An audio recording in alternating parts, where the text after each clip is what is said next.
the next step is to add in some lightning effects to make the background a little bit more interesting. So open up the playlist. There's two different lightnings here, and they are both very short videos, so we can use the same video track. So let's put them onto... actually, let's just move Statue of Liberty up onto track 3, and we'll have video track 2 for the lightning. So we've got lightning 1, let's drag it down. These are transparent videos as well, so we don't need to remove any background, but what we do need to do is to adjust the size position of them. So they're slightly different lightning effects, and we can play around with where each one goes. So let's start with this one, video lightning 1. So we're going to select it, add a filter, size, position, and rotate. So just move the player head to somewhere in the middle of the lightning clips so you can more easily see it. And that one would look great somewhere around about there. We can rotate it, make it look like it's coming out of the clouds. Maybe move it a little bit further. Okay, just do a quick preview. That looks fine. When you export it, the frame rate will be much better. So let's now do this one. Let's just play it, see what it looks like. So with this one, we might actually need to rotate it around because it's almost going from the ground upwards. So let's add the filter of size, position, and rotate. Grab the handle, spin it around.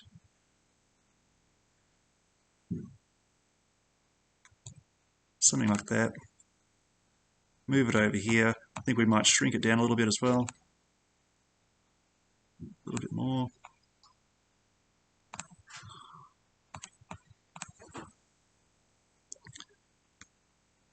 Something like that. Might even just copy that one. So hover over that, click it, Control C, put the player head in a new position, Control V, drop it back on the timeline. But just so it doesn't look too repetitive, might just make that one a little bit bigger.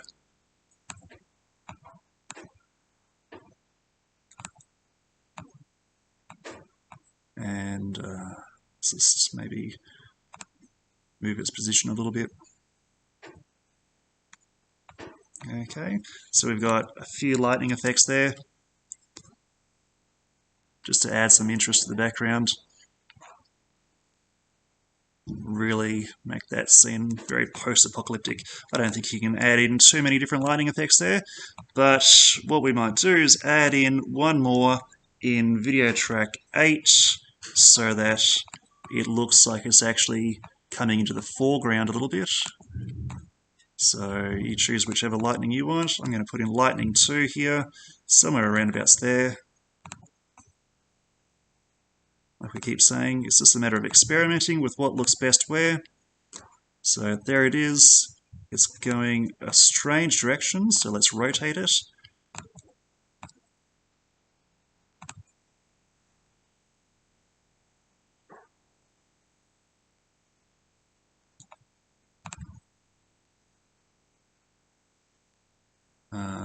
Maybe we can make it look like it's hitting this building here.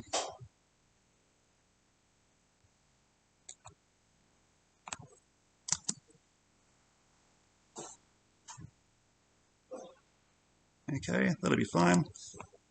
And I think I want to add one more down here.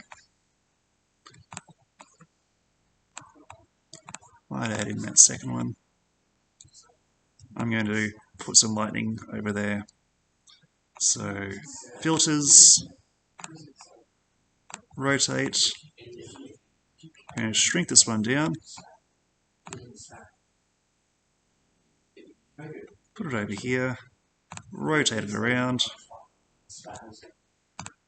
This is the dark part of the storm, so that kind of makes sense. Maybe even a little bit smaller. Let's go 30%.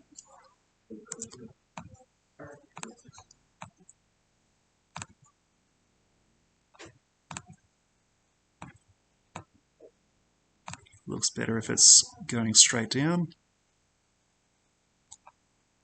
and hitting the ground in the far distance there. Okay, so that's a fairly easy step to put all those lightning effects in there, and you can just fill it around with where they go, what they seem to be hitting, and once again, save your work. If you wanted to, you could adjust the brightness of them, but I think it makes it look good if they stand out just the way they are.